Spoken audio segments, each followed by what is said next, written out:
ilaha illallah. Nah, Oke, mau si Rita menentang apa saya lagi kau? si Rita saya Kalau turunkan udah saja kayak gini dulu. kau Si mau Rita ngurusin ini. apa lagi? Oke, Rita kau di bawah dulu.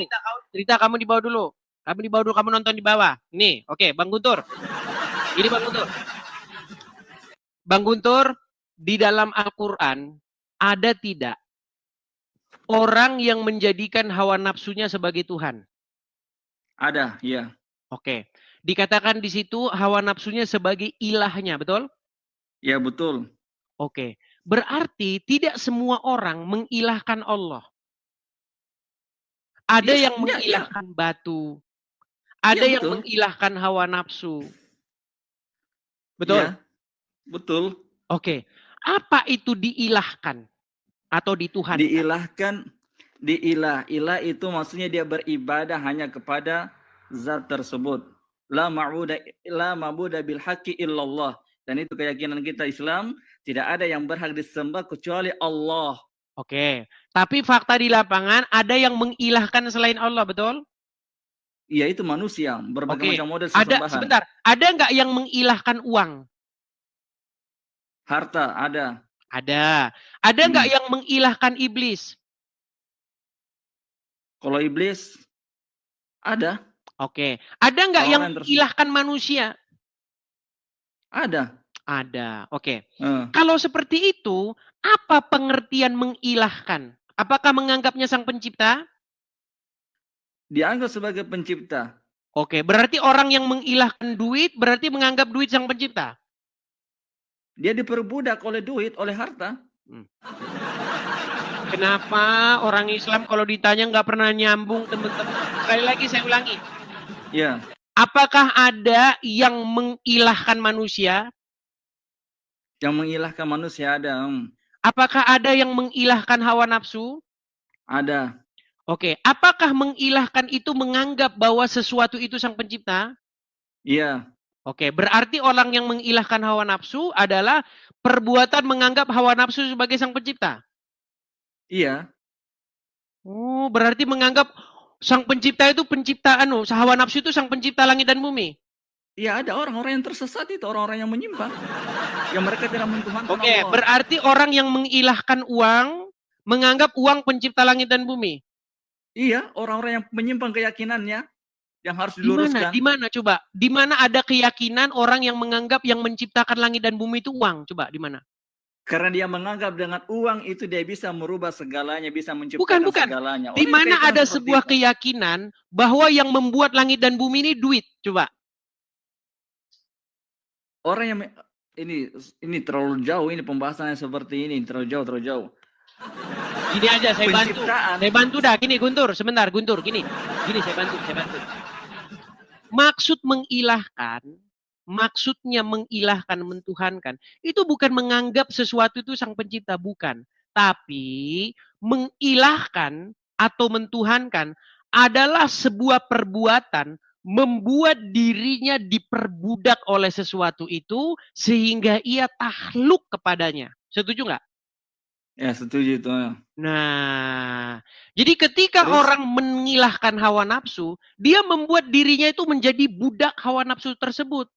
Iya, betul. Ya, ketika seseorang mengilahkan uang, dia membuat dirinya menjadi budak uang itu. Contoh, kamu mau nggak saya kasih uang, kamu lompat dari jurang. Kamu mau nggak saya kasih uang, kamu anu India.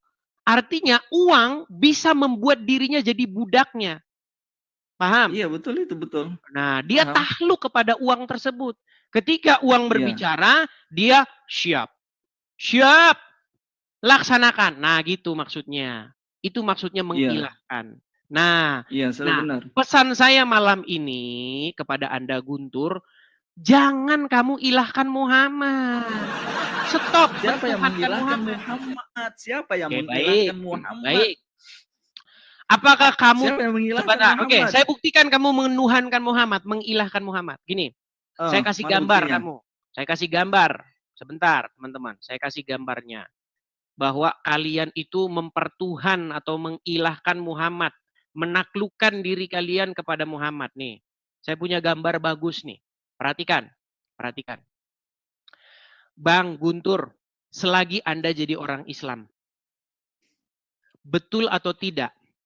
Anda harus takluk, patuh, tunduk kepada seorang manusia yang bernama Muhammad. Terus kenapa itu?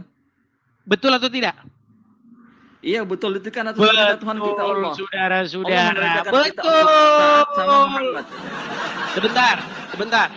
Ketika kamu takluk, patuh, tunduk kepada setan, oleh Al-Quran, oleh bahasa Al-Quran, itu namanya kamu mengilahkan atau mentuhankan setan nggak? Bagaimana coba ulangi? Saya ulangi, pelan-pelan. Ini otak orang muslim harus kita ini. Pelan ya. Ketika ada seseorang takluk, patuh, menyerahkan ketaklukannya kepada iblis, melakukan apa yang iblis perintahkan. Menurut bahasanya Al-Quran, dia mengilahkan setan nggak? Mengilahkan iblis itu enggak? Dia menghambakan diri, menjadikan dirinya budak sama setan. Oke, berarti iblis menjadi ilahnya, betul nggak? Iya. Dia mentuhankan si iblis itu, betul?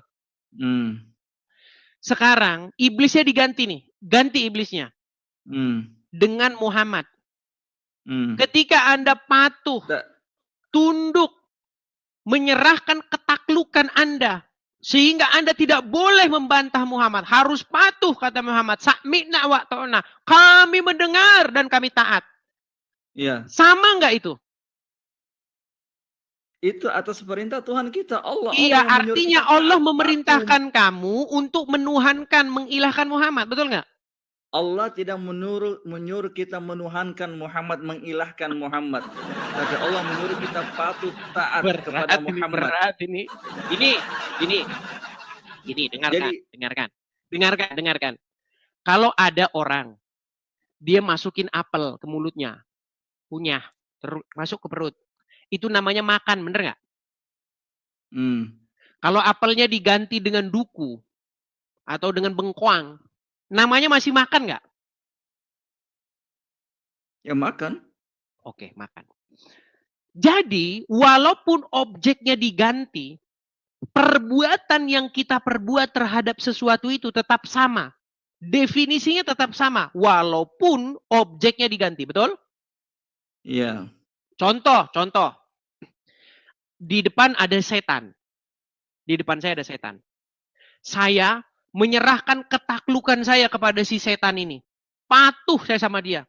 Disuruh apapun saya nurut sama dia. Menurut Al-Quran, sebentar. Siapa yang suruh? Sebentar. Siapa yang suruh patuh sama setan? Oke, baik. Berarti tergantung siapa yang suruh, betul? Iya, siapa yang suruh? Kalau Allah yang suruh, kita taat, patuh sama dia. Baik, dengar. Di depan ada apel. Saya makan. Masuk ke perut saya. Namanya makan, setuju? Ya. Kalau saya disuruh saya. Namanya berubah, bukan makan lagi kalau disuruh. Enggak, kalau saya disuruh untuk melakukan perbuatan itu, masih disebut makan enggak perbuatan itu?